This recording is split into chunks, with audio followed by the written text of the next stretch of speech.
This hotel was settled in 1958, and it was always the first choice for the fishermen when they want to go for rescue. So after they finish the surgery, they may go here and just chat with their friends and take some rest and maybe drink some beer, maybe. Beer? Yeah, maybe. Just take a guess, maybe. After surgery? Yeah, just maybe take something they want to do, right? Oh, Yeah, yeah. people doing that. Really? Yeah. After surgery? Maybe just Okay. they can maybe feel some relief. And, Yeah. Okay, so at that time, this place is one of the most famous hotels in this area. But in 2005, this hotel just changed into a heritage. So if you are the owner of this hotel, you'll be really happy because the government will protect him. The government will protect and maintain it, right? So you don't have to prevent any extra time or extra money on keeping it. But let's take a look at the building next to it. This building is a campus. It's a elementary school. So the president of this elementary school is not a good guy.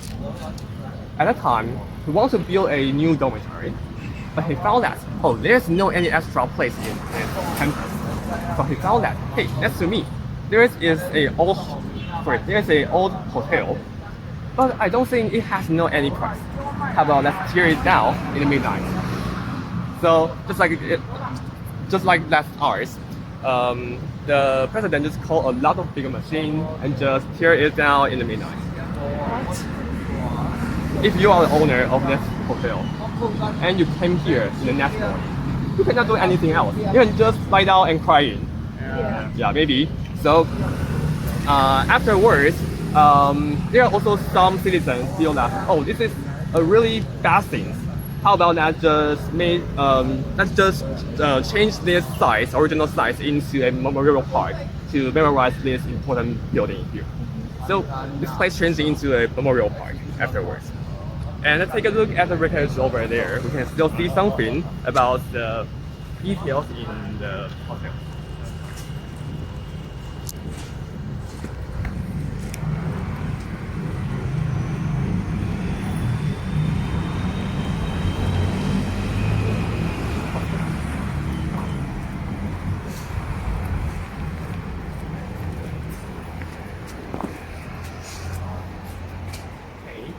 So in here we have a original sign of this hotel. So we can see there are 4 characters. I want to ask you a question. How do we read it? From left to right or right to left? Right Yeah, to yeah. left. Right to left? You guys right to left? Right to left? I would say left to right as well. Okay, so 2 for left to right, 2 for right to left. The answer actually is from right to left.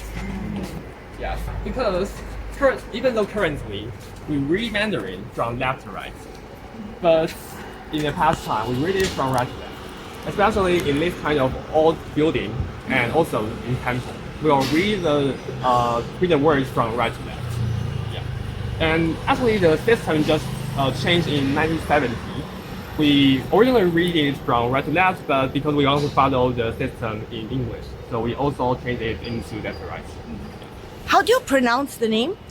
四海之家. So from right to left, it pronounced as 四海之家. Oh, 4. Yeah, 四 means 4, and 海 means the seas. I So see. 4 seas means the seas in four directions: the north, south, east, and west. I see. Yeah, and 之 means something. It has no any actual meanings. What sun beast? Something belongs to someone. It has no any true meanings. It's more like maybe this is dance fence, and 之 actually means the S, the dance. The word meaning S. Yeah. And that one, 家 means the house, the hotel. So all in one, we have a lot of spatial decoration. And in this hotel, we built it in a fusion style. So we combine Chinese style and Japanese style together. So the first decoration is about this window. So could you step down for a little bit? Yeah, I want to let everyone to see it. So is there anyone can identify which kind of Chinese character it was designed? Is there anyone familiar with Canary? Yeah. Okay. So I'll show you. Okay. So actually, this window is just designed in this character. It called us Fu, means fortune. Yeah. Fu. Fu. Yeah. I think you can identify this. If we cut this word into two, you will find there are some similar parts. Right? So fortune is one of the most good blessings in Chinese culture. So when you just go into this hotel, you first receive this blessing. And the second thing is about the dragon. Dragon is one of the divine animals in Chinese culture, and it can represent any kind of good thing, like a good future, and maybe earning a lot of things, wealthy, and also peace, for example. So it can represent all of the good things. And the third thing is about Japanese decoration. So let's take a look at the thing under the iron fence. You will see there are two stone lanterns, right? The two stone lanterns is quite a common decoration in Japanese plant. So if you visit any kind of Japanese building, you will see these kind of lanterns in the ponds or just nearby their gates. So the stone lantern originally is to protect the fire inside it because they want to use this as a light.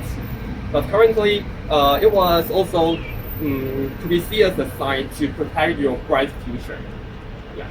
So when you go into this hotel, you first receive the blast from fortune, the blast from dragon, and also you will have a bright future from the stone lantern. To present the original view of the gate. So just like what I said, it was designed in a fusion style. So you can see at the gate, it has a really traditional Chinese style of red and to paint its gate. And for the roof, what they use is a dark green, which is more like a Japanese color. So it is the fusion style they use. And another aspect of fusion style is about the material. The wood they use for building this hotel is called a cypress. So cypress is a kind of wood that commonly used in building a shrine in Japan. And most of these woods was grown in Taiwan. So in the past time, when Japanese control Taiwan, most of the time we grow cypress and just move and transport into Japan and just provide them for building the shrine. Yeah. So it is another aspect of fusion style. Is it in Alishan? In Alishan and any other place. Alishan is one of the Cypress growing. Okay, so until now we have already know two important things, which is surgery and then taking a rest in hotel all in one. The other thing we can hardly control, so we have to rely on the God in here. So let's go to our third station, which is the temple. Okay, temple is 代天 temple. 代天 temple. 代天. Yeah, 代天. Big something. Big heaven. 代天, if we 代 actually means represents. Oh, represent. Yeah, and 天 means the sky. Oh. So- Oh yeah, 大 means big. Sorry, I got it mixed up. Yeah, the pronunciation is quite similar. Yeah. So in this temple, the main god will protect for us, especially for fishermen. So when fishermen want to go out for fishing, they will go here and pray for the main gods, and in order to pray for a safety, and maybe they can fish a lot. So I want to introduce the main god here. So, the main god here is called the 五府千岁. 五府千岁. 五府千岁 is actually a group of people. They are all brothers. They are all brothers. In And, life, in real life. They are two people, but about 20 years ago. So, sorry, 2,000 years ago. Oh. Yeah, 2,000 years ago. And these gods are in Taoism. In Taoism culture, we think some of the people after they death, they can use their power and become the gods and just they can pray for the people. Yeah. So in here, 五府千岁, they are one of the famous gods that can protect the safety issue on the sea. Yeah. Have you ever heard of a god called as Mazu? Yes. Yeah. Mazu. Yeah. Yeah. So they have some similar concept because they can all protect the safety issue on the sea. But they have different. They are in different religion. Yeah. This one is in Taoism and Mazu is in our folk beliefs. Yeah. But I want to ask you a question. They are all Chinese people. They are all alive people in the past time. But why their color is black? The smoke. Yeah, you're right. Because they are made in a their statues are made in wood. So when we put this into temple, there is some smoke from incense, right? So after several years, their statues turn into black. Because there's another more realistic, more historical reason, which is about their occupation. Actually, their job is doctor. Doctor. Yeah, in about 2,000 years ago. And at that time, they want to find some medicine to cure the people. But they found the wrong one. And they tasted it and then get poisoned. So they were poisoned to death. Yes. Is this orange thing the crown? Crown,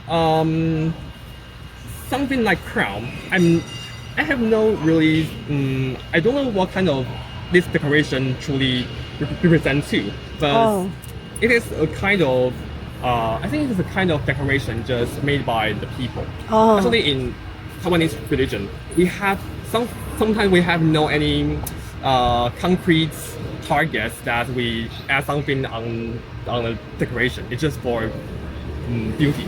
Okay. Okay.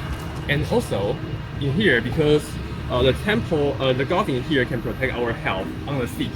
So we'll have see something like this, some decorations, which are octopus and crabs.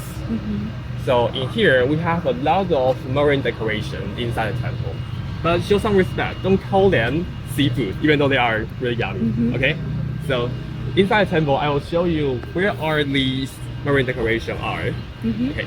So is this a Taoist temple? Yeah, it is a Taoist.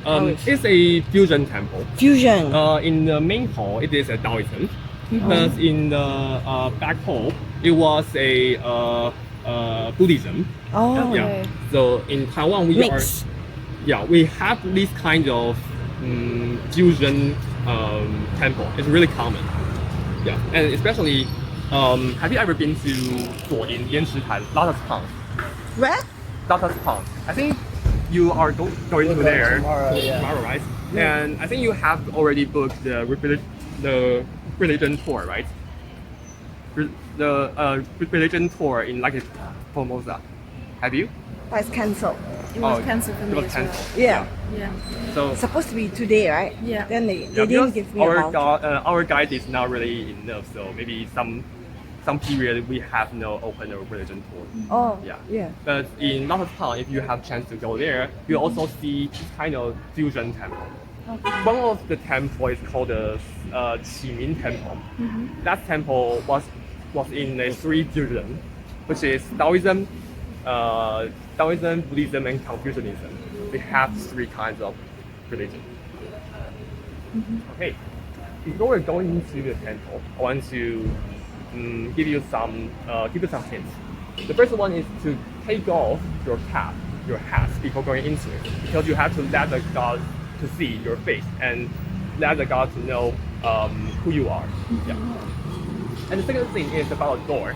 We can see there are three gates: the left-hand side, middle one, and right-hand side.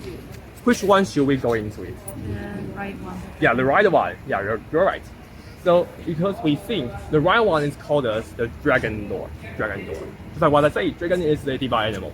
So when we go into a dragon door, we can receive the bless from dragon. And left-hand side one is called as the tiger door. Yes, you're right. So tiger door, tiger is a kind of disaster animal in Chinese culture. We think when we go out from it, we can escape from the disaster. Okay, so let's go into it and let's.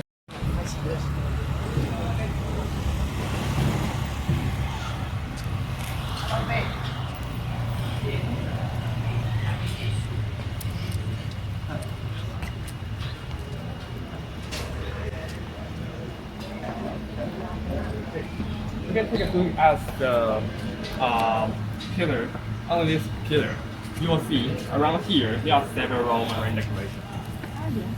Yeah, you can take a look at this and you will see some fish, some octopus, and maybe some crabs over here. Down here. Ah. Yeah. Did they put this so that people don't touch it? Yeah, because it is really easy a bit to sensitive. destroy, so just this way to prevent people touching it. The roof is very beautiful. Yeah, all have some different stories behind it. Yeah. Okay, when you go inside, let's take a look at your top. So you can see on the top there are two golden beams, right? So at your left side, there are crabs and fish and octopus over there. And at your right hand side, there is a lobster. Did you see that? You can stand from this angle and take a look at there. Yeah, there are two golden beams.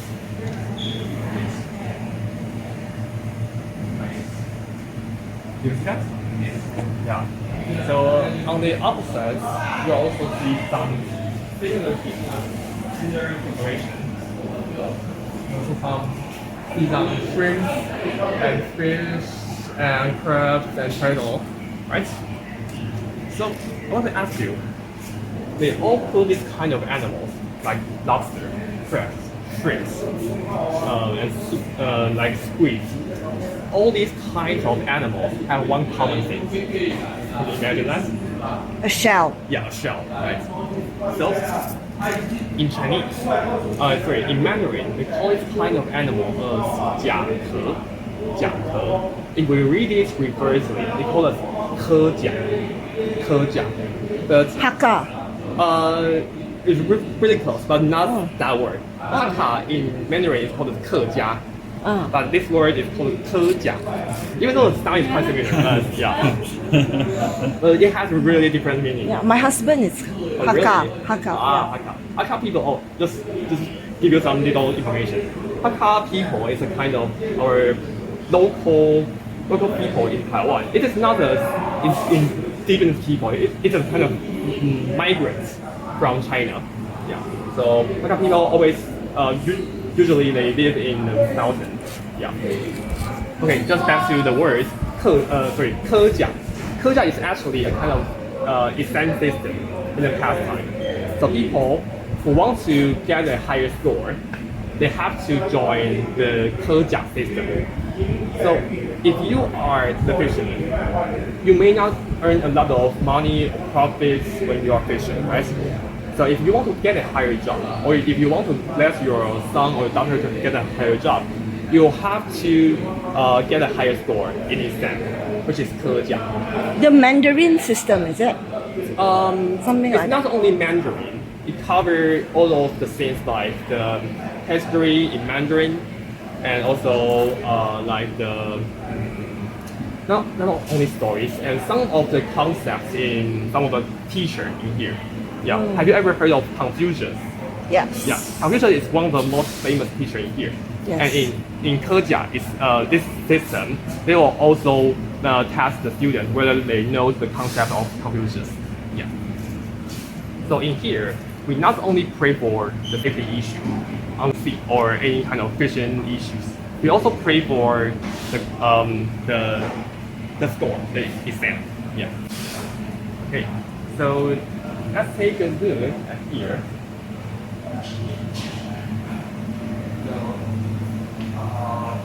I think we are now doing a ceremony, so we can just take a look and you can also take a picture, but just show your respect. Don't. You can take a picture or take a video, but just show some respect and don't offend the gods in here. Yeah. Oh, Yeah. It's a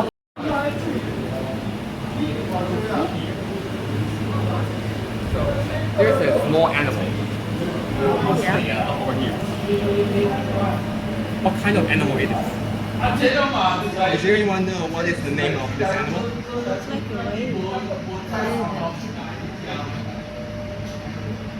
it looks like a crab with the blue color blood. Yeah, you're right. So the actual name is called horseshoe crab. We have that in Malaysia. Yeah. Because it is a really old animal. So in the past time, we call this animal in our local language, let's say, how, we pronounce it as how. And this pronunciation is really similar to our another word in Chinese culture, which is filial piety. Filial piety means you have to follow, you have to obey your parents. Yes. Okay, please stand on. Because we are just in front of the God. Maybe it is quite not polite to just walk in front of the green stage. Okay. So in the past time, I think filial piety is a really important element because you have to obey your parents, you have to obey your any kind of ancestors. So in different kind of situation, we all shows our knowledge. We all shows our things we want to convey to the people in here. And even any kind of people, any kind of preparation, any kind of animals, any kind of murals to find here, they all show different kind of stories. Yes. So I will not go into I will not just go to introduce great details, and if you have any other questions, you can ask me later. Okay, and currently I want to show you how to pray in Chinese culture. Sorry, how to pray in this temple, okay? So I want to spend about 20 seconds to get some tools. So stand here and wait for me. Okay, I'll be back.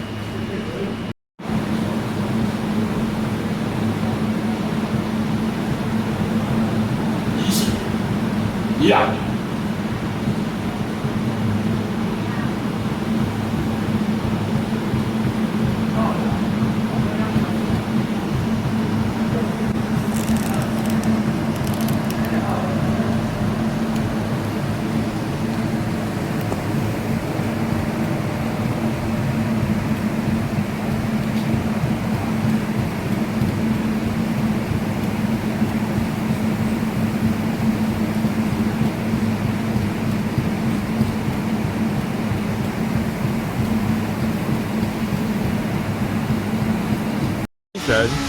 That is one of the way we go to Kaohsiung Island over there. So we can take a look at the ferry. We have two floors. The bottom floor is for the motorcycle. If you have motorcycle or if you have your own bike, you can take your vehicle, just go on that ferry and spend an extra, I think, $40. And for the top floor, it's for passengers. So even though you don't have a vehicle, you can also take the ferry and go to the Kaohsiung Island. I think for passengers, they only spend you about $30 per people. Yeah. You mean this white ferry here? Yeah. Depends on the ship. Different ferry have their own design, but oh look, the motorbike's coming out. Is coming out. A lot of them. Yeah. Yeah. Because there's still a lot of citizens in Kaohsiung, so most of the Kaohsiung citizens, they will they will commute by ferry. So most of them have their own motorcycle and they will take a motorcycle on the ferry. So let's take a look at Kaohsiung Island. So The one in front? Yeah, the one in front of us.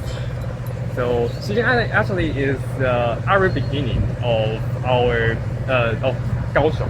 The first school, the first church, and the first city hall were all in Kaohsiung Island. Yeah, we're all in Kaohsiung Island. Yeah. What year is it? I'm not sure the specific year, but it's about the Qin Dynasty. Oh, Qin. Yeah, in Qin Dynasty. In late Qin Dynasty, when migrants started to develop in Kaohsiung, they first settled their their residence in Xijin, which is closer to the sea, that can benefit their fishing work. Yeah. But gradually, when Japanese people came here, more and more industry, like heavy industry or sugar industry, were all in the inner land. So they moved from Xijin to mainland. Yeah. Okay. So when we talk about the developments of Kaohsiung, I want to talk about the name of the development in Kaohsiung. So, actually, Kaohsiung was not named as Kaohsiung at first. So, take a look at here. So, at first, Kaohsiung, this place, was called as Takao at first. It was means the bamboo forest or bamboo fence, which is for indigenous people to prevent from the attack from other place. So Takao originally means bamboo, and later when Chinese people came here, the migrants came here. They called it as Da Gao. So literally, these two words, it means hit the dog. It's a really weird meaning. Yeah, literally it means hit dog. Yeah. I'm not kidding. I'm not kidding. It's true. Is the dog here very fierce? That's why they want to hit the dog. Not really. It's only follow the sound. Oh. Yeah. So they use the sound to use these two strange words as the name in here, and they also want to create the rank, because at that time in China Sea, the government at that time do not think Taiwan is a place worth to be developed. So they use this way to create a rank. Comparing to Beijing, which is literally means the North Kingdom. Here, a dog. Where's this? It must be a bad place, right? Mm-hmm. So they use this way to create a rank. And afterwards, when Japanese people came here, they also use the sound but changed it into Takao. And they also adopt the Japanese words, which are these two words. And these two words literally means a tall hero. So we just changed from a dog into a hero. Yes. And then in our government period, we do not change the words, but we change the pronunciation. We change from Takao into Kaohsiung, but the meaning is still a tall hero. Yeah. So thanks for Japanese, we change from a dog into a hero. Yeah. Okay. So that is a brief introduction. British consulate? Yeah, British. Still open? It's still open, but it's not changing to a museum. Oh. Yeah. So I want to ask you a question. Is there any period that Taiwan is under control of British? Mm-hmm. No. But why there is a British consulate office? So actually, British consulate office was settled in Qing Dynasty, in late Qing Dynasty. At that time, Qing government was not strong, so they were commonly defeated by other countries like Japan and the UK.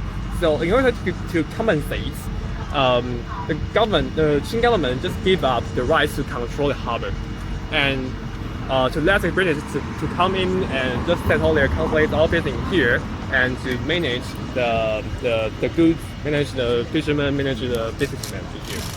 So you will see there are two buildings. The one is just in front of us. This one is for commercial issues. The businessmen can be better controlled, the goods can be better controlled. So because it is closer to the harbor. And another one is just on a hilltop.